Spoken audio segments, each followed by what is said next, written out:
Merci, veuillez vous asseoir.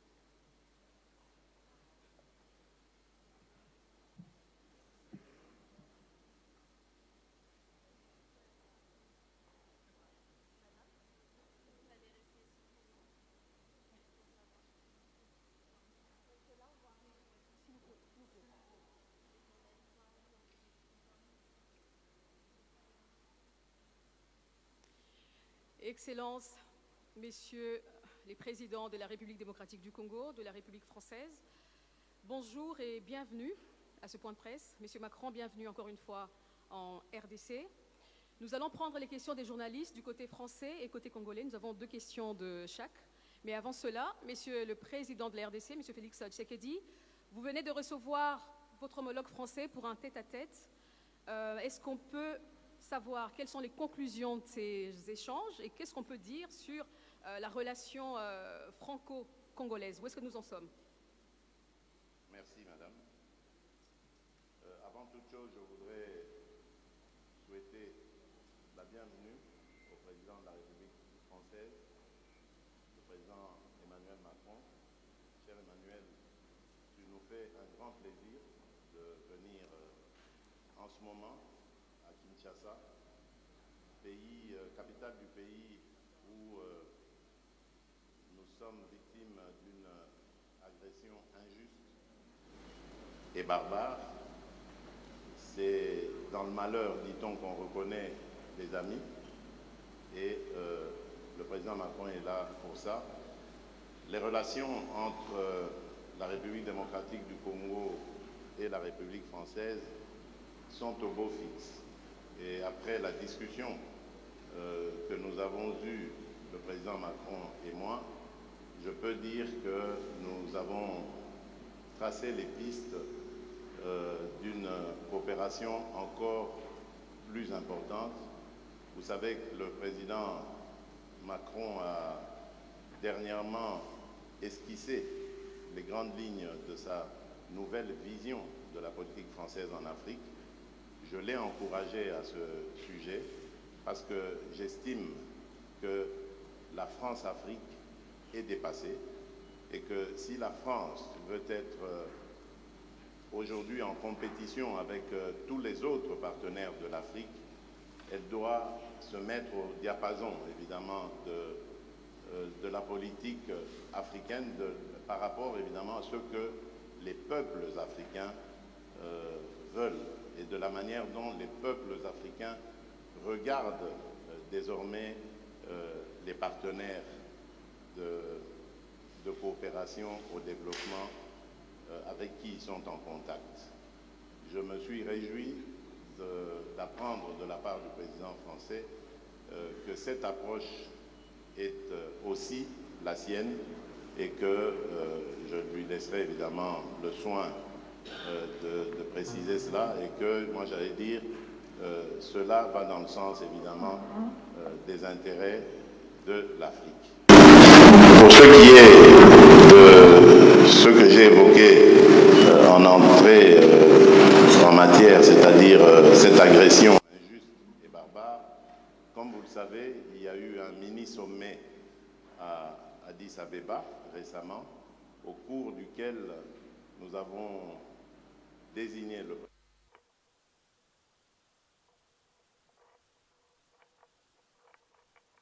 désigné par la communauté d'Afrique de l'Est, l'ancien président kenyan, Uhuru Kenyatta. Nous leur donc avons confié la mission d'approcher les rebelles, les terroristes du M23 et le processus est en cours. Je n'en dirai pas plus. De mon côté, j'ai reçu des émissaires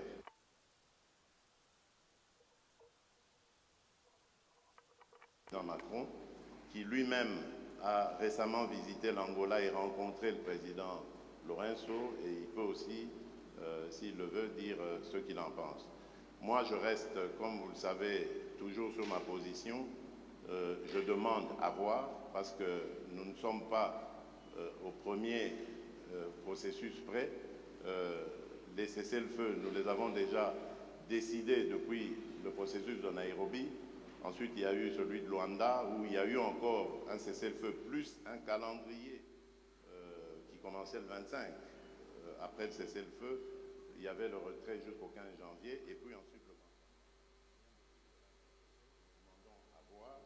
nous donnons la chance à la paix, car comme je vous l'ai dit, ma présidence, elle est destinée plutôt à favoriser la cordiale entente entre les peuples, à commencer par les peuples des pays voisins.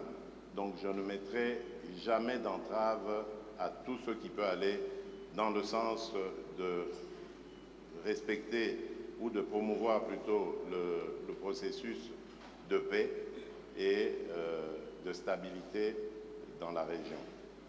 Pour le reste, nous avons parlé des problèmes d'échange économique, des attentes qui sont celles de la RDC. Et là, j'ai eu vraiment le plaisir de constater qu'il y a un engouement certain de la part de la France à vouloir s'engager aussi dans cette compétition que j'évoquais tout à l'heure, dans le business, dans les affaires en République démocratique du Congo, dans des partenariats que nous voulons gagnant-gagnant, que tout le monde s'en sorte heureux et avec le sentiment d'avoir réalisé des partenariats qui sont satisfaisants.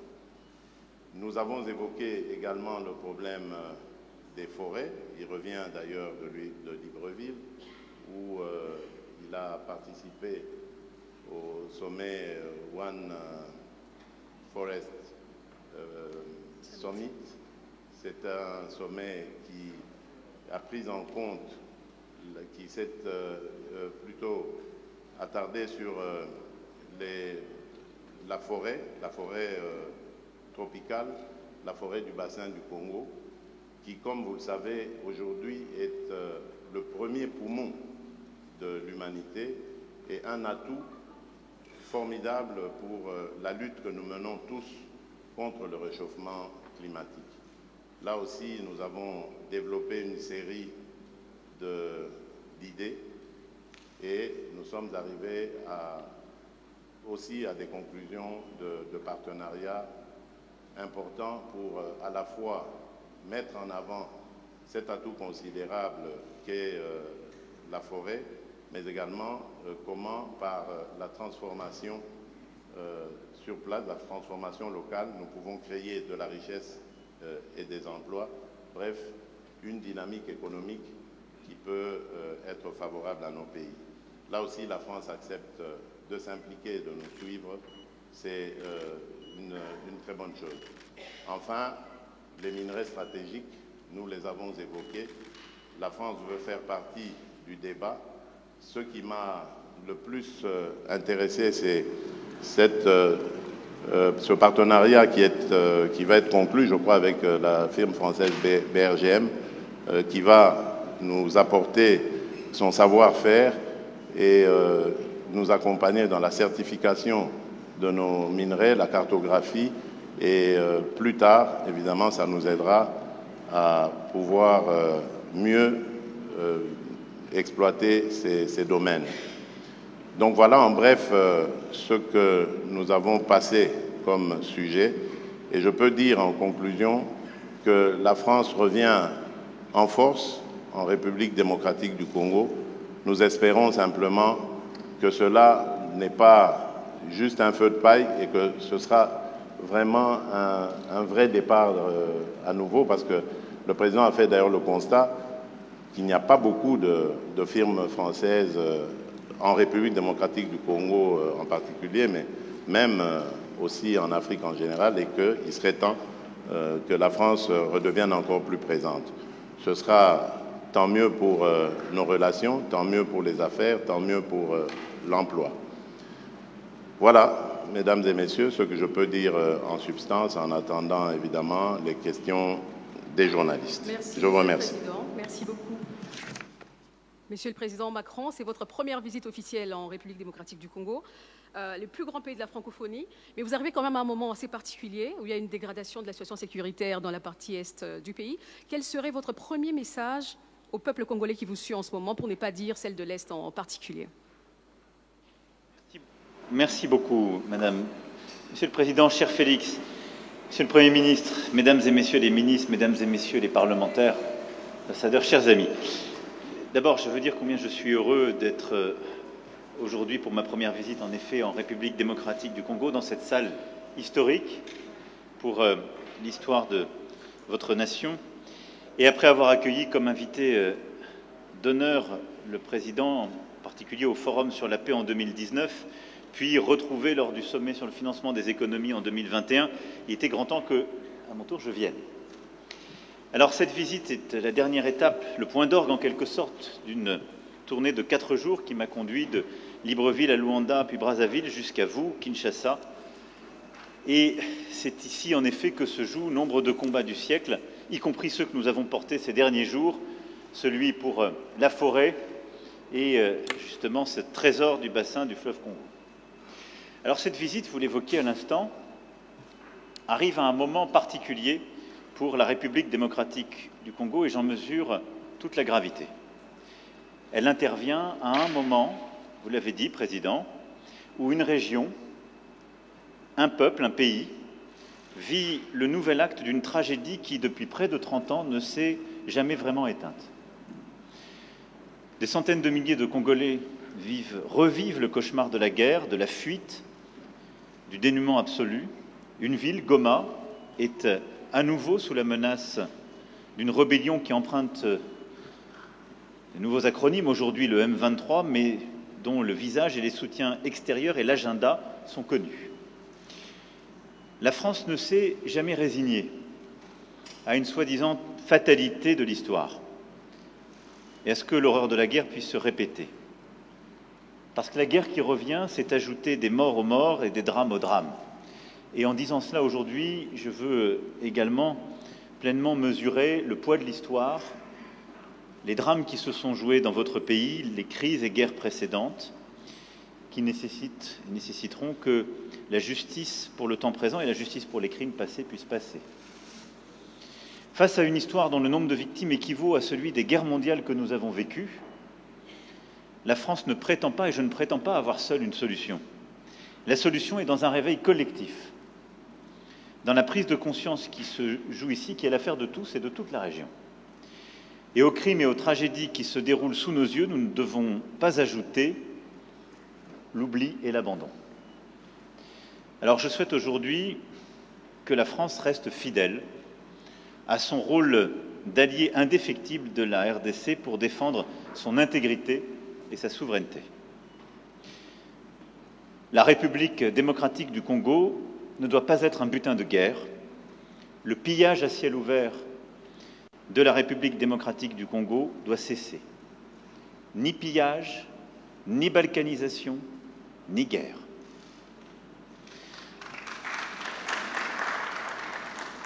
C'est le sens même de ma présence aujourd'hui, dire à tous qu'il ne peut d'ailleurs y avoir 2 poids, 2 mesures entre la tragédie qui se joue en Ukraine, sur le territoire européen, et celle qui se joue sur le sol africain. Et la solidarité ne saurait être à géométrie variable. Et à cet égard, je veux vous saluer, Monsieur le Président, pour la clarté de vos expressions et de vos votes à l'Assemblée générale des Nations unies quand il s'est agi de condamner l'agression russe et de défendre le droit international. Vous méritez la même clarté. Nous avons, au cours des derniers jours, écouté des acteurs humanitaires congolais et internationaux engagés sur le terrain. Et c'est la première réponse de court terme. Nous avons entendu leur alarme face au dramatique manque de moyens qui se profilent sur le terrain et les situations extrêmes qui sont à nouveau vécues par nombre de vos compatriotes. C'est pour cette raison que la France sera le premier État à répondre à l'initiative de l'Union européenne, annoncée ce matin même, de mettre en place un pont aérien humanitaire à destination de Goma. Nous allons débloquer une contribution immédiate de 34 millions d'euros d'aide humanitaire, laquelle s'ajoutera au montant de près de 50 millions annoncé par l'Union européenne. Nous nous tenons également à la disposition de l'Union européenne pour fournir des moyens de transport, civils ou militaires, et pour procéder à leur acheminement. Je veux ici remercier le commissaire européen Lenarčič d'avoir amorcé cette solidarité européenne qui se concrétisera dans les jours qui viennent par l'acheminement de plusieurs tonnes de matériel humanitaire au profit des populations déplacées dans la région de Goma et dans toutes les régions qui ont été affectées par ces mouvements rebelles et ces groupes terroristes. Le rôle de la France, c'est aussi de tout faire pour qu'il y ait un chemin vers la paix. Pour cela, chacun doit être à la hauteur de ses responsabilités. J'ai parlé il y a quelques instants au secrétaire général des Nations Unies, Antonio Guterres, qui est engagé pour faire jouer aux Nations Unies leur rôle indispensable, et je l'en remercie. Et donc ensemble, nous devons travailler, Union européenne, Union africaine, organisations sous-régionales, pays de la région et Nations Unies, à ce qu'on chacun donc apporte sa contribution pour enfin imposer la désescalade et la paix. À cet égard, je veux ici dire tout notre soutien au processus de Luanda et de Nairobi. Et suite à la dernière réunion qui s'est tenue en marge du sommet de l'Union africaine à Addis Abeba, notre soutien à la médiation que vous avez confiée. J'étais hier avec le président Lourenço, nous avons eu un très long échange sur le sujet et le plan qui est aujourd'hui sur la table, qui a été agréé par tous, qui est en train d'être mis en œuvre, j'en suis convaincu, est le bon, à condition évidemment qu'à chaque étape il soit respecté et que le chronogramme qui a été décidé à partir du 28 février soit dûment respecté. Cessez-le-feu sur le terrain, mécanisme de vérification sous supervision angolaise, cantonnement du M23 sur votre sol, processus de désengagement, désarmement et réinsertion, déploiement de forces régionales, et je veux ici remercier les Kenyans, j'espère que les autres rejoindront, et je veux ici dire que nous serons évidemment mobilisés pour aider au financement, et désescalade dans un premier temps, retour à une paix durable ensuite. Tout ça est ce qui nous a longtemps manqué, mais tout ça dépend évidemment des pressions politiques, diplomatiques, économiques, pour que cela soit respecté. À cet égard, la discussion que j'ai eue avec le président, la discussion que nous avons eue avec le président Lourenço, la discussion que j'ai eue ce matin avec le président, cher Félix, et l'échange que j'ai pu avoir avec le président Kagame m'a démontré une chose, tous m'ont apporté un soutien clair au cessez-le-feu pour mardi prochain, qui est prévu dans le chronogramme, sur lequel se sont engagés aussi les représentants du M23 qui sont allés voir le président Lourenço. Nous verrons maintenant si chacun respecte la parole donnée. Mais si je dois retenir un seul motif d'optimisme, c'est que tous mes interlocuteurs adhèrent à ce plan porté par l'Angola, le Kenya, le Burundi, et je salue, cher Félix, le courage qui est le vôtre de donner une chance à ce plan et à la paix, avec une exigence légitime, c'est que tous ceux qui s'y engagent respectent la parole donnée, les rendez-vous, les dates et l'effectivité des choix pris et des promesses tenues. Il nous revient d'être collectivement à vos côtés pour faire la démonstration que ce choix est le bon. Ceux qui s'en éloigneront auront une responsabilité écrasante et s'exposeront à la sanction de l'histoire. Et dans une région où la France a su regarder en face son propre passé, nous savons combien ce poids de la sanction de l'histoire peut être accablant. Je le disais en ouverture de mon propos, cette visite en un moment de gravité est aussi une visite d'amitié, d'espoir, et le président l'a évoqué à l'instant. Et c'est un espoir légitime parce que vous êtes un grand pays, et nos deux pays ont en quelque sorte en commun aussi de voir grand. Et pour transposer un mot célèbre du général de Gaulle, le Congo ne peut être le Congo sans la grandeur. Et donc, aucun pays d'Afrique n'est plus doté que le vôtre de richesses de toutes sortes et une capacité à saisir un destin d'exception. C'est pourquoi nous souhaitons bâtir un partenariat nouveau sur plusieurs axes. D'abord, vous aider à la pleine souveraineté sur le plan sécuritaire et militaire. Nous sommes déjà les premiers partenaires en termes de formation militaire de la RDC.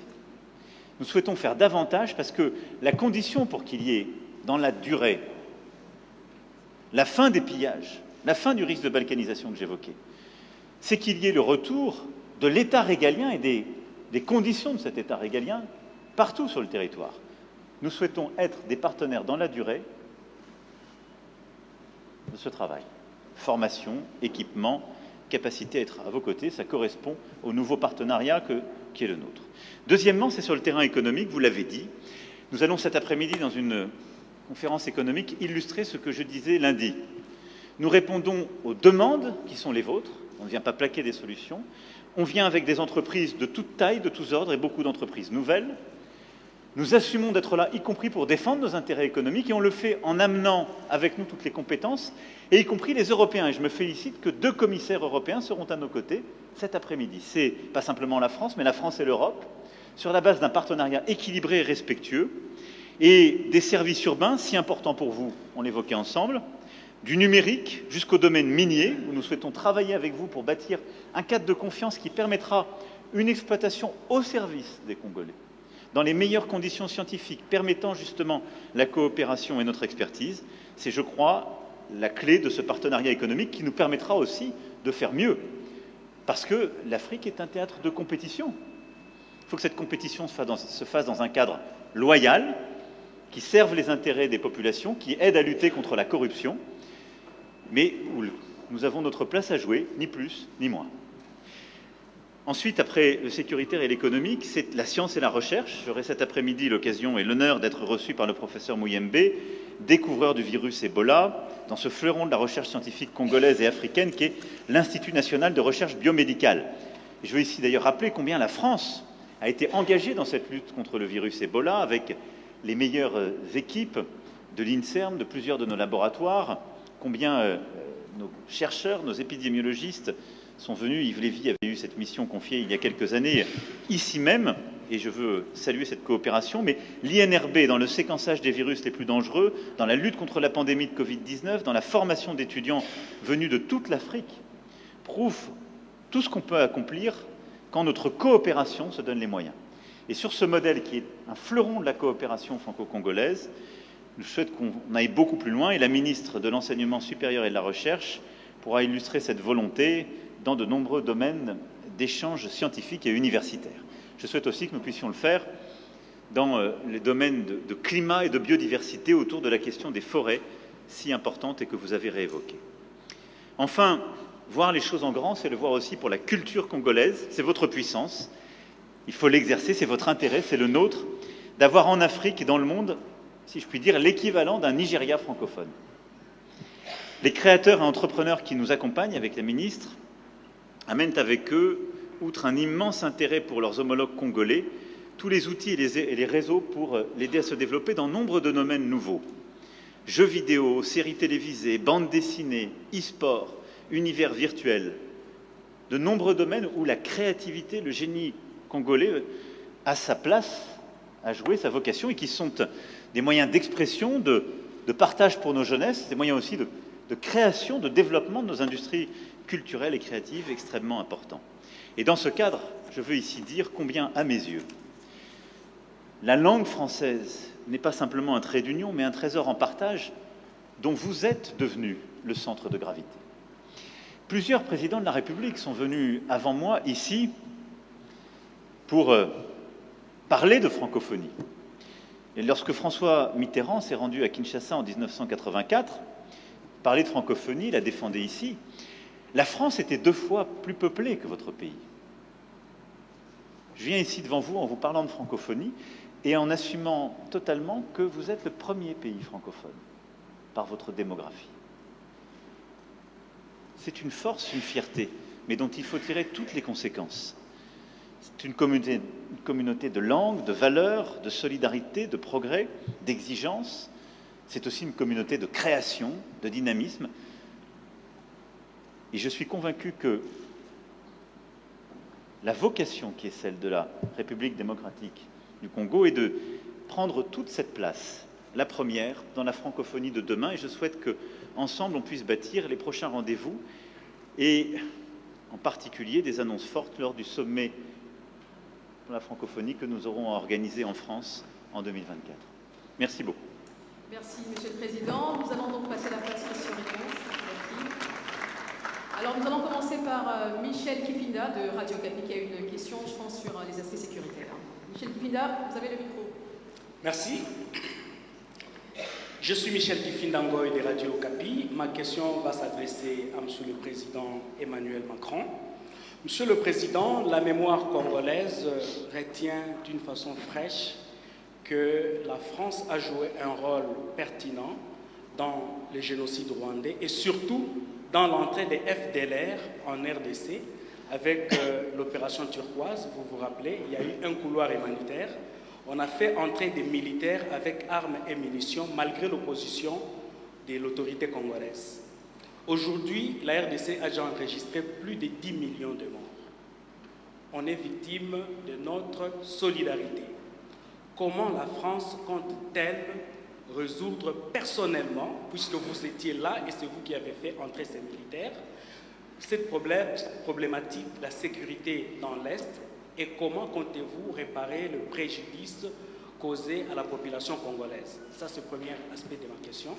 Le deuxième aspect de ma question, Monsieur le Président, puisque tous les rapports des experts des Nations Unies, Amnesty International et autres, attestent la thèse d'une agression rwandaise sous couvert du M23,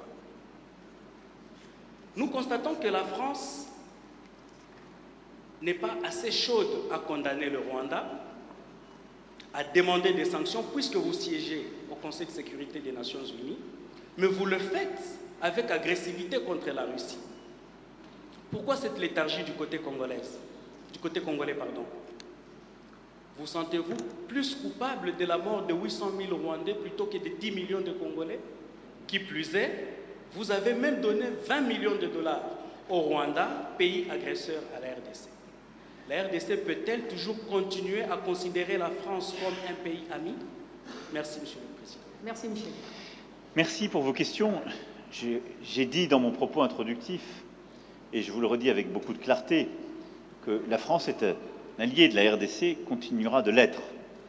J'ai dit avec beaucoup de clarté comment nous voyons la situation aujourd'hui, condamnant toute forme de pillage, de balkanisation, de menace de la souveraineté de votre pays. Je suis prêt à ouvrir tous les dossiers de l'histoire. Je l'ai fait avec le Rwanda. Si c'est le souhait du président Tshisekedi, je suis totalement favorable à ce qu'il y ait une commission d'historiens qui puisse assigner les responsabilités aux uns et aux autres. Vous avez rappelé une page sombre de l'histoire de la région. La France a assumé d'ouvrir tous ses livres et de la faire écrire par des historiens de manière totalement indépendante. Je pense que vous avez fait un raccourci qui, lui, n'a rien d'historique ni de juste entre le rôle qu'a pu jouer la France et la situation dramatique que j'évoquais, et la guerre, la deuxième guerre, avec les millions de morts dans votre pays, dont je rappelais la gravité. Donc je récuse le raccourci que vous avez fait et la responsabilité qu'on pourrait assigner à la France, parce que je suis pour la vérité, mais toute la vérité, je ne suis pas pour prendre tous les fardeaux. J'essaie de prendre les miens, et c'est déjà bien. Donc, oui, pour une commission d'historiens, pour faire ce travail, s'il vous semble utile, s'il semble utile au président, et donner les faits. Ensuite, soyons clairs, quelle est la situation depuis 1994 ? Plusieurs pays de la sous-région, il n'y en a pas qu'un, plusieurs, sont rentrés dans votre pays, et plusieurs groupes rebelles y ont prospéré, captant d'ailleurs beaucoup de richesses minières économiques qui devraient revenir à votre peuple. Et depuis 1994, et ce n'est pas la faute de la France, pardon de le dire dans des termes aussi crus, vous n'avez pas été capable de restaurer la souveraineté, ni militaire, ni sécuritaire, ni administrative de votre pays. C'est aussi une réalité. Il ne faut pas chercher des coupables à l'extérieur de cette affaire. Et donc, on en est dans cette situation qui a conduit à des drames absolus, à cette deuxième guerre, à des millions de morts, qu'on ne doit pas oublier, à la nécessité aussi, ce qui est une responsabilité qui doit se faire ici, ce n'est pas la France ou d'autres de le faire, de mettre en place une vraie justice, une justice transitionnelle, qui est la clé pour que celles et ceux qui parfois ont tué soient jugés. Et parfois, ils évoluent encore, ils sont là, ils sont encore avec des responsabilités. Comment voulez-vous qu'il y ait une paix durable et de la confiance dans un pays quand la justice n'est pas passée? Ne demandez pas, n'accusez pas la France pour quelque chose qui dépend de vous, là. C'est une réalité aussi. Mais très clairement, sur cette situation, depuis 30 ans, a pris un tour inacceptable. Donc voilà, oui pour faire la vérité sur l'histoire, non pour prendre tous les fardeaux, et si on est clair, soyons clairs jusqu'au bout et assignons toutes les responsabilités, y compris les responsabilités congolaises, y compris les responsabilités de la sous-région. Bâtissez une armée solide, construisez la sécurité et le retour de l'État partout sur le territoire, faites passer la justice transitionnelle pour que vous n'ayez pas des coupables et des criminels de guerre encore en responsabilité ou sur le terrain, soyez intraitables avec tous les voisins de la région quand ils viennent vous piller et nous serons à vos côtés. Je ne peux pas être plus clair sur ce sujet. La clé dans la durée, on l'évoquait avec le président Tshisekedi, c'est très clairement d'avoir la capacité de tenir tout le territoire et un discours de vérité avec toute la sous-région, parce qu'on ne peut pas rester sur un modèle économique qui consiste à ce que des ressources soient prises ici pour permettre, en quelque sorte, la stabilité économique de voisins. À ça s'ajoute un devoir aussi qui est de répondre à la menace terroriste. Je l'évoquais tout à l'heure rapidement. Les ADF sont des groupes qui n'ont pas de proxy régionaux. Ce sont des groupes terroristes sur votre sol qui menacent la stabilité et qui peuvent s'étendre, on l'a vu dans d'autres régions africaines, avec des conséquences terribles.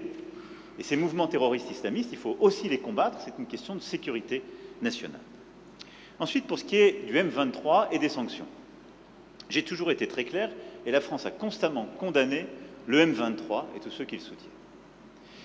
Et je suis ici pour que chacun prenne ses responsabilités, y compris le Rwanda. Aujourd'hui, la région assume ses responsabilités en mettant un plan de désescalade sur la table. Il est à ses premiers pas. D'abord, il marque une convergence entre des mécanismes qui étaient séparés jusqu'alors. Ensuite, il commence à fonctionner, en tout cas je le regarde avec beaucoup d'estime, d'amitié si je puis dire, et de soutien. Et nous sommes d'accord, y compris avec le président Tshisekedi, pour appliquer ce plan et donner une chance à la paix. Donc nous avons une opportunité de résoudre, je l'espère, la question du M23. Nous avons aussi l'opportunité de traiter, ce faisant, si ce plan avec son chronogramme sont appliqués, enfin la question des FDLR. Donc je vais être très clair, ce n'est pas aujourd'hui qu'on doit tout bousculer. Aujourd'hui, il faut donner une chance à ce plan, à la médiation angolaise, à l'engagement des uns et des autres résultats. Mais je serai tout aussi clair. Ceux qui feront obstacle à ce plan, et on le verra sur le terrain, puisque dans le cadre de la médiation, il y a un mécanisme de vérification sous pilotage angolais, qui pourra dire qui respecte, qui ne le respecte pas, avec des observateurs indépendants. Ceux qui feront obstacle à ce plan savent à quoi ils s'exposent, y compris à des sanctions. Merci. Alors, nous avons Madame Leroux, Valérie, de l'Agence France Presse, AFP. Oui, la première question s'adresse à Monsieur le Président Tshisekedi. Êtes-vous satisfait des annonces qui ont été formulées par votre homologue français et considérez-vous que la France a clarifié sa position sur la situation dans l'Est du pays comme les Congolais le réclamaient? La deuxième question est pour Monsieur le Président Macron. Vous êtes aujourd'hui à Kinshasa dans un pays qui se prépare à une échéance électorale importante à la fin de l'année. Craignez-vous, comme un de vos ministres des Affaires étrangères a pu le formuler dans le passé, qu'il y ait de nouveaux compromis à l'africaine pour la prochaine élection à venir, comme cela avait été formulé lors de l'annonce de la victoire de M. Tshisekedi? Et toute petite question supplémentaire, Monsieur Macron, vous avez beaucoup insisté durant votre tournée sur la fin de la Centrafrique, de la France-Afrique, pardon, excusez-moi. Votre visite hier à Brazzaville et les images du président français aux côtés de son homologue Sassou Nguesso ont été interprétées par beaucoup comme une forme de reliquat du passé. Est-ce qu'à ce jour, on peut dire que la réalité impose peut-être de maintenir, de garder certaines pratiques du passé? Merci, Madame. Les annonces du président français, bien évidemment, sont satisfaisantes, mais c'est encore sur le plan théorique. Il faut attendre de voir la pratique. Nous remercions la France et l'Europe pour ce soutien combien important à apporter aux déplacés de guerre, à nos compatriotes déplacés de guerre. Mais là, je dois préciser que j'avais fait une proposition pour accompagner cette aide à ces déplacés. Je l'ai faite tout à l'heure au président Macron. C'est celle d'apporter plutôt une aide au retour et non pas une aide à demeurer dans des conditions infrahumaines que ces déplacés de guerre vivent en ce moment. L'aide au retour aura l'avantage à la fois de ramener évidemment ces déplacés dans leur lieu de résidence habituel, mais aussi de mettre la pression sur le processus de paix, l'exécution du processus de paix, c'est-à-dire cessez-le-feu et retrait, parce qu'au moment où les populations feront mouvement vers leur localité d'origine, les terroristes du M23 devront quitter ces lieux.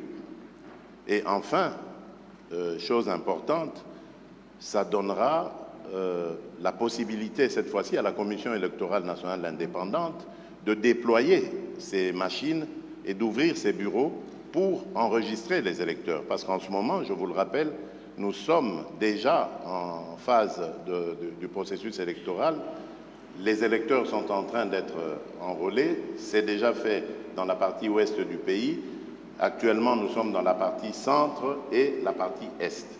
Le seul problème reste au niveau des zones de troubles où nous avons besoin que l'ordre revienne ainsi que la stabilité afin de pouvoir continuer avec le processus électoral. Sinon, nous risquons d'avoir un retard considérable qui impactera sur la date prévue par le calendrier. Pour le reste, c'est comme je l'ai dit, je demande à voir, surtout au niveau des sanctions, parce que je reste dubitatif quant à la bonne foi de ceux qui nous ont agressés. Il n'y avait aucune raison, je le rappelle, qui justifiait cette agression, si ce n'est que des raisons économiques, mais propres au Rwanda, instigateur de cette agression. Maintenant, la question est de savoir est-ce que le Rwanda peut se passer de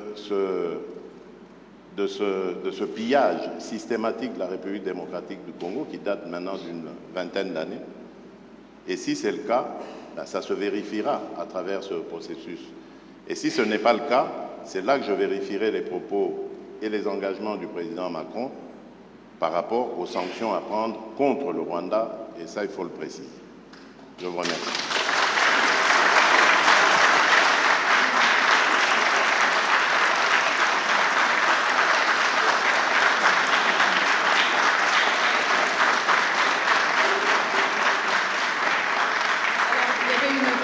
Qui était adressée au président Macron. Alors, je veux d'abord peut-être dire très clairement que j'ai expliqué la position de la France. Nous avons pris des engagements humanitaires et politiques très clairs, y compris d'ailleurs sécuritaires. Mais ce n'est pas la France qui apportera la solution. Et je le dis ici avec beaucoup de clarté et d'humilité. Et je pense que c'est à la fois l'honnêteté et c'est la condition pour pouvoir être heureux. Parce que si on attend trop de quelqu'un ou si on arrive là dans le sentiment qu'on pourrait résoudre tous les problèmes, on finit tous malheureux. Ce n'est pas vrai. Bon, ensuite, je l'ai dit au président, moi je soutiens le processus. Je fais confiance aussi à l'engagement du président Lourenço. Et j'espère en quelque sorte ne pas avoir à aller jusqu'aux sanctions, parce que ça voudra dire que le chemin aura été respecté. Et je pense que tous ici dans cette salle, c'est ce que vous préférez. Parce que c'est ça qui permet d'éviter la guerre et de recouvrer une situation de stabilité. Enfin, sur les questions humanitaires, je voudrais distinguer deux choses. Il y a le pont humanitaire qu'on a décidé qu'on va financer de court terme, et il faut le faire parce que c'est livrer du matériel médical, de quoi se nourrir dans des situations d'urgence.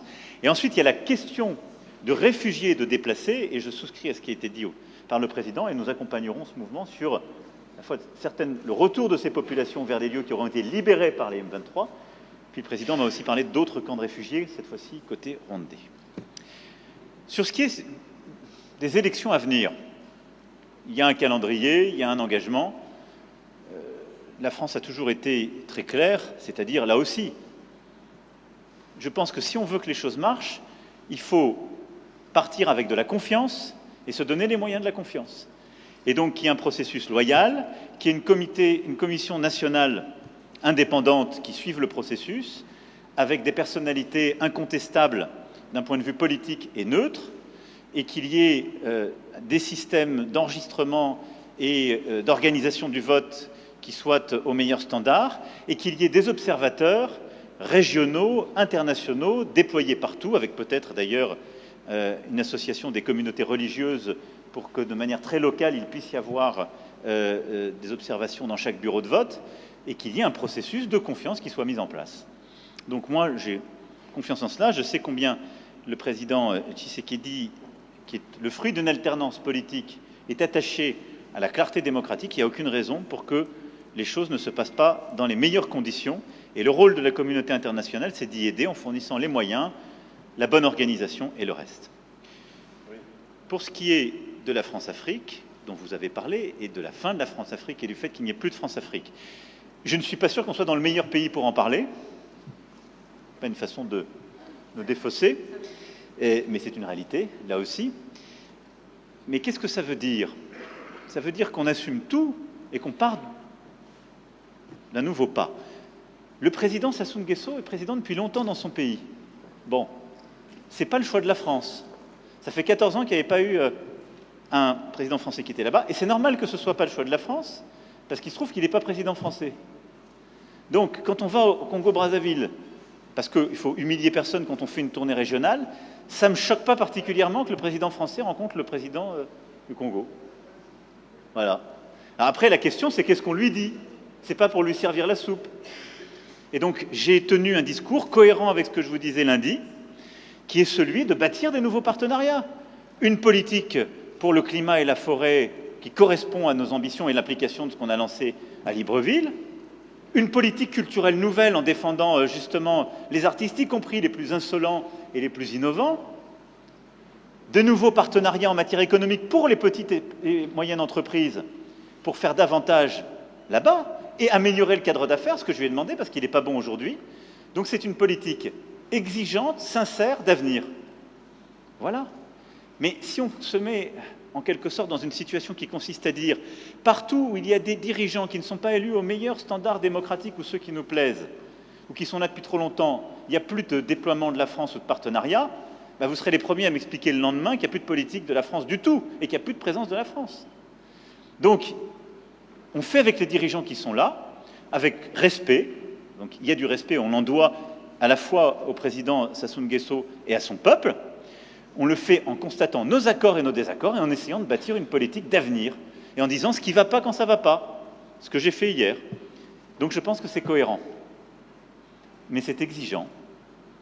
C'est le propre exactement de ce que nous sommes en train de faire. Avec le continent africain, je pense qu'il le mérite, parce que c'est un immense continent d'avenir avec lequel on a une histoire plurielle, si je puis utiliser ce terme, multiple, mais qui est un continent que j'aime.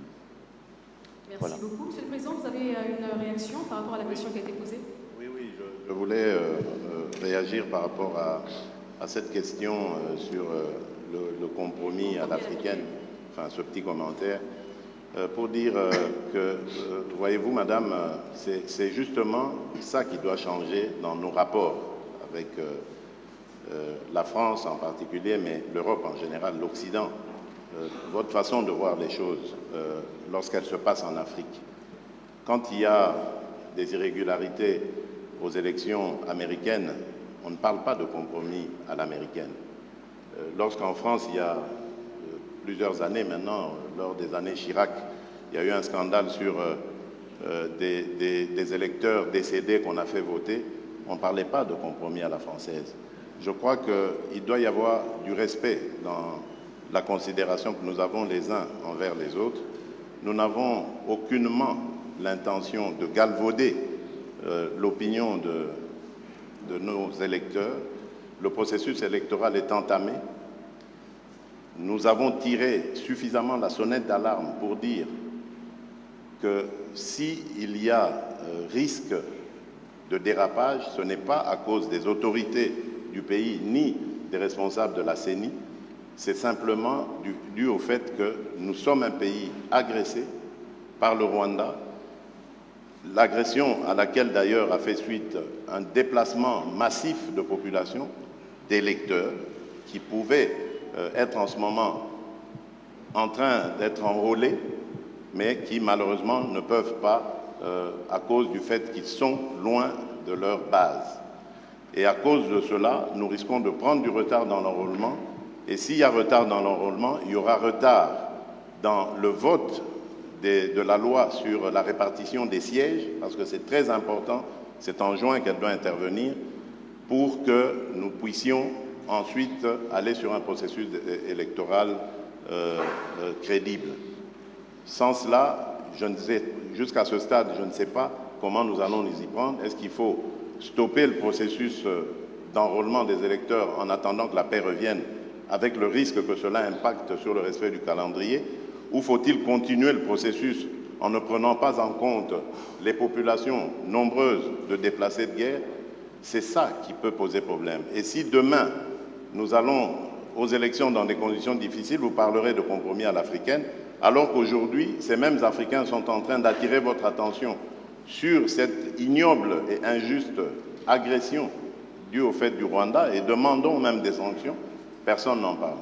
Voilà ce que je voulais apporter comme précision pour dire, ça aussi, ça doit changer dans la manière de coopérer avec la France et l'Europe.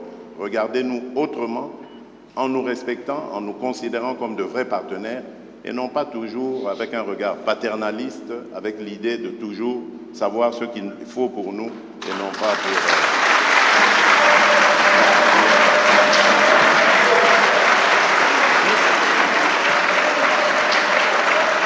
Voilà, merci. Je pense que le président Macron a une réaction. Malgré les vivas, si le président Tshisekedi m'y autorise, je voudrais apporter un commentaire au commentaire. Je m'explique. D'abord, je pense que c'est très bien parce qu'on lève beaucoup de malentendus à travers ce jeu de ping-pong. D'abord, je veux que vous sachiez que quand il y a des problèmes électoraux aux États-Unis d'Amérique ou en France, la presse française en parle. Elle les dénonce, elle l'explique, elle s'en saisit et elle en parle de manière aussi intraitable qu'elle le fait quand elle parle de vous. Donc il n'y a pas de double standard. Ce qui serait inquiétant, c'est si la presse française n'en parlait pas pour vous, mais elle en parle aussi pour nous. Mais pas de compromis. Non, mais elle parle de tout, elle parle de malversation quand il y en a. Elle parle beaucoup plus, elle va beaucoup plus loin, il n'y a pas de sujet. Elle essaie de dire la vérité, c'est le travail d'une presse indépendante. Et donc, il ne faut pas être choqué que la presse, quand elle a écho, quand elle entend des oppositions qui disent qu'il y a des problèmes, vous pose la question. Ce serait un double standard si elle disait on est en Afrique, donc on ne pose même pas la question, ce n'est pas un sujet. Non, elle pose la question, mais elle le fait aussi chez nous. Chez nous. Et il se trouve que chez nous, quand il y a des malversations politiques, je ne voudrais pas que des malentendus s'installent, y compris quand on fait référence au président Chirac, il y a des procès qui sont faits. Et les gens sont condamnés, parce qu'il y a une justice indépendante. Donc il y a une presse indépendante et une justice indépendante. Ça crée une démocratie qui est parfois vibrante. Alors je ne dis pas que c'est... on se fait attaquer, mais c'est très bien. Ça permet des alternances démocratiques et ça permet de bâtir par cette maïotique une vérité. Ça, c'est la première chose. Ne croyez pas qu'il y a un double standard. Ça n'est pas vrai. Ne croyez pas que ce soit de l'irrespect. Ça n'est pas vrai. Parce que les journalistes français, européens ou américains posent les mêmes questions à leurs dirigeants chez eux. La deuxième chose, et ça me permet d'insister, parce que le président a parlé de la France en répondant à la question. Quand un ou une journaliste française pose une question, ça n'est pas le gouvernement de la France. Et c'est bien comme ça. Mais il ne faut pas tout confondre. Non, parce que, non, mais ce n'est pas une position de la France. Je faisais allusion... Parce qu'il n'y a pas de... Il y en a eu... Je faisais allusion au propos de Le Drian. Lui, il est officiel français. Oui, mais... Le compromis à l'africaine, c'est Le Drian, ce n'est pas la journaliste. C'est exact, mais ce compromis... Mais cette formule, Président, on sait d'où elle est sortie et on sait le contexte électoral. Non, mais on sait le contexte électoral. Et il n'y avait pas de caractère de mépris dans la formule de Jean-Yves Le Drian. À Nairobi, d'ailleurs, grâce à toi, on a pu s'expliquer avec lui. Et la France a beaucoup œuvré, vous le savez ô combien, pour qu'il y ait alors une alternance, qui n'aurait pas été à ce moment-là un mécanisme spontané. Je ferme cette parenthèse, mais je voulais faire cette précision. Pardon. Merci, très bel échange. Alors, je pense qu'on va peut-être réduire la phase questions-réponses. Il nous en reste 2. Alors, messieurs les journalistes, vous nous posez votre question que si elle n'a pas encore été posée ou s'il n'y a pas eu de réponse apportée. Alors, on va prendre une autre question congolaise. Messieurs Patient Ligodi de Actualité.cd. Il est par là. Merci beaucoup. au président Emmanuel Macron. Je suis désolé de revenir là-dessus. En décembre dernier, la secrétaire d'État Chrysoula Zakuro-Poulou a ouvertement condamné au nom de la France le soutien apporté par le Rwanda au M23. 3 mois plus tard, qu'est-ce qui fait qu'au plus haut niveau, vous n'arrivez toujours pas à le faire? Pourquoi la langue lourde sur cette question? Monsieur le Président, pourquoi le mot agression est considéré comme un mot tabou? Votre homologue juste à votre côté l'a prononcé 6 fois, j'ai compté. Pourquoi avez-vous du mal à nommer l'agression rwandaise alors que tous les rapports indépendants le disent et le prouvent? Vous avez tout à l'heure parlé des discours de vérité. Alors le peuple congolais voudrait également entendre cette vérité de votre bouche, l'agression rwandaise. Au président Tshisekedi, Excellence, n'avez-vous pas l'impression d'être pris au piège par l'EAC et à tous ces processus? 3 calendriers de retrait. Toujours rien. Comment sortir de ces pièges alors que le mandat offensif de la force régionale est bien clair? Merci. Tu commences peut-être, journaliste rendu. Être prise au piège, je ne pense pas. D'abord, lorsque la République démocratique du Congo a décidé d'adhérer à l'EAC, ce n'était pas pour des problèmes sécuritaires. Au contraire, c'était pour des problèmes d'avantages douaniers. Je vous rappelle ici que la majeure partie de nos compatriotes vivant à l'Est, les opérateurs économiques, j'entends, et même bien d'autres dans d'autres secteurs, travaillent souvent avec les pays d'Afrique de l'Est. Et lorsqu'il y a importation de denrées de tout genre, c'est par les ports de Mombasa et de Dar es Salaam principalement que cela vient. Et donc, nos opérateurs économiques n'étaient pas dans les mêmes conditions de concurrence que leurs homologues des pays voisins.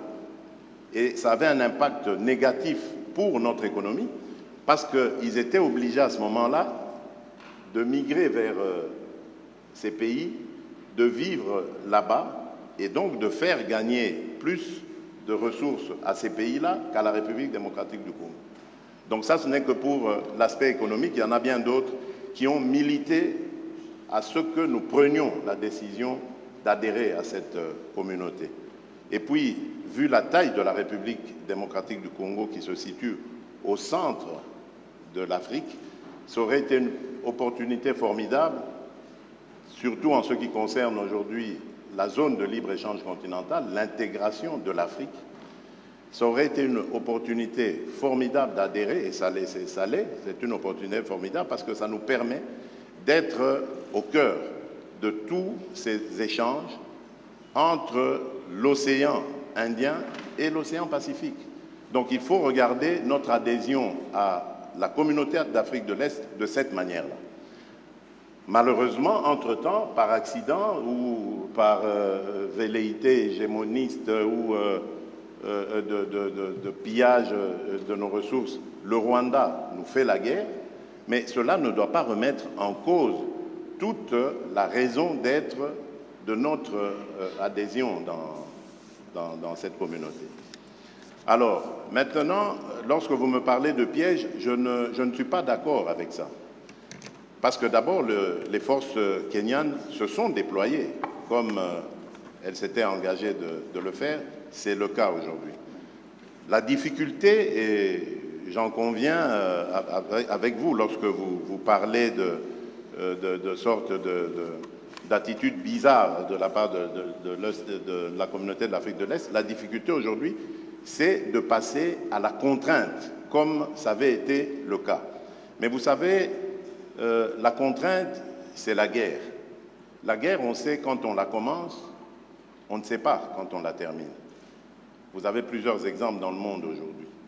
Et je crois que ces pays veulent donner la chance à la paix, mais alors jusqu'au bout. Et c'est notre cas aussi, nous, République démocratique du Congo, qui sommes les plus concernés par cette agression. Parce qu'à cause de cette agression, nous sommes obligés aujourd'hui de consacrer nos ressources à renforcer les capacités de notre armée, alors qu'on pouvait continuer avec notre programme de développement local des 145 territoires, avec le financement de la gratuité de l'enseignement, avec le financement de la gratuité et de la couverture santé universelle. Donc voilà, je peux continuer comme ça, des tas de projets sur lesquels nous étions engagés et que nous sommes maintenant obligés d'arrêter parce qu'il faut se consacrer à la sécurisation de nos populations et de notre territoire. Et donc c'est d'abord l'affaire des Congolais avant d'être celle de nos voisins. Nos voisins viennent en aide à ce que nous recouvrions la paix et j'espère qu'ils auront raison. Ils veulent donner une chance à la paix, c'est normal, parce qu'ils pensent qu'engager des ressources à vouloir faire la guerre, c'est des dépenses, beaucoup de dépenses, et même au bout du compte, on n'est pas sûr du résultat. Donc donnons d'abord une chance à la paix, et je suis d'accord avec ces pays voisins, et ensuite nous verrons. Mais comme je l'ai dit, moi je reste vigilant, parce que dubitatif, compte tenu de ce que je sais des velléités rwandaises, et compte tenu de ce que je sais de leurs engagements pris jusqu'ici, qui n'ont jamais d'ailleurs été respectés. Voilà. Pour ce qui est de votre question, j'ai été très clair sur la condamnation du M23 et de tous ceux qui le soutiennent, y compris le Rwanda. Bien sûr. Donc, je ne peux pas être plus clair que ça. Après, ce n'est pas une question de dénonciation. Je l'ai fait. Nous l'avons fait depuis des mois. Parler d'agression, on l'a fait par des groupes. Des groupes qui sont d'ailleurs des groupes incluant aussi des Congolais. Vous le savez comme moi. Donc, ce n'est pas une agression d'une puissance extérieure. Ils sont soutenus par plusieurs puissances extérieures dans une logique de prédation. Mais ces groupes ont aussi des ressortissants qui sont votre pays. C'est une réalité. Bon. Donc, je l'ai condamné, et on peut parler tout à fait d'agression, j'ai aucun problème, de tous ces groupes, y compris des ADF et autres. Et la France est un soutien et un allié de la RDC contre à la fois ces pillages, cette volonté de balkanisation. La question qu'il y a derrière ce que vous me demandez, c'est de savoir si on veut passer un cran supplémentaire, elle est tout de suite aux sanctions. J'ai répondu de manière très claire tout à l'heure. Nous dénonçons, nous condamnons, nous accompagnons le processus de médiation régionale, mais au moment où, pour la première fois depuis des mois, alors que jusqu'alors ces processus avaient été mis en échec par des refus de délivrer des visas pour permettre, par exemple, au M23 de bouger, ça a été fait, ils ont pu aller à Luanda. Il y a un processus qui avance. On a un rendez-vous mardi, je serai intempestif à vous dire il faut tout de suite sanctionner. Donc je vous l'ai dit, moi, je fais confiance à ce processus parce que je pense qu'on peut se faire plaisir, on peut faire de l'escalade de tribunes ici devant vous. Mais demain, c'est quoi l'alternative au plan de paix régional? C'est la guerre. Est-ce que je souhaite la guerre pour vous? Non. Donc je souhaite défendre ce plan de paix régional qui me paraît sérieux, crédible et qui engage toutes les forces de la région. Parce que je n'ai pas trouvé de solution plus intelligente et plus crédible. Et donc dans ce cadre, je préfère faire confiance avec exigence, dire ce que nous attendons du Rwanda et des autres voisins, c'est de s'engager et de respecter les rendez-vous qu'ils se donnent, sous la supervision des médiateurs. Et s'ils ne respectent pas, alors oui, il doit y avoir des sanctions. Je vous le dis très clairement. Mais au bon moment et en fonction du processus qui a été décidé par votre président et ses homologues à Addis Abeba et qui est sous cette médiation angolaise. Alors la dernière question est de Madame Méral Christelle de France Télévisions. Bonjour, Christelle Méral, donc France Télévisions. La question s'adresse au président français. Monsieur Macron, après plusieurs jours en Afrique, vous rentrez donc demain matin en France. Le pays, mardi, pourrait être bloqué en raison de la réforme des retraites. Alors, est-ce que vous ne redoutez pas que le blocage s'installe? Et puis, si la réforme devait rester très impopulaire, est-ce que vous ne craignez pas que l'on vous reproche de ne pas être à l'écoute des Français? Vous comprendrez bien que j'ai déjà fait plusieurs commentaires sur cette réforme des retraites, qui a fait partie de mon engagement présidentiel. Et je ne vais pas, depuis ici, compte tenu des sujets qu'on est en train d'évoquer, de la lourdeur de l'actualité, de l'importance stratégique de cette tournée en Afrique, faire de nouveaux commentaires sur les commentaires. Je n'ai pas grand-chose de neuf à dire. Donc, ce qui m'importe, c'est surtout d'expliquer à nos compatriotes l'importance, en effet, dans un moment comme le nôtre, de passer 4 jours en Afrique, dans cette région qui est une région où une partie de notre histoire aussi s'est jouée. On était à Brazzaville hier, qui était la capitale de la France libre, où il y a une partie de notre passé, mais surtout beaucoup de notre avenir, sur le plan climatique, sur le plan de la biodiversité, culturelle, linguistique, mais aussi sécuritaire. Et donc, je pense que c'est important que le président de la République française, que les ministres compétents puissent se déployer, y compris dans ces moments-là, pour porter la voix de la France, agir. Et tout n'est pas suspendu à une seule chose, et tout ne doit pas l'être. Et donc, nous continuons à avancer, mais vous avez compris que je ne ferai pas davantage de commentaires sur la vie politique française, ici, depuis Kinshasa, à la fois parce que je n'ai pas grand-chose à dire, et ensuite par respect pour nos amis, compte tenu de ce qu'ils sont en train de vivre. Je voulais simplement vous dire qu'on est ensemble. Tsotsa Elongo, Tuko Pamoja, Tuji Pamwa, Betukele Kimvuka.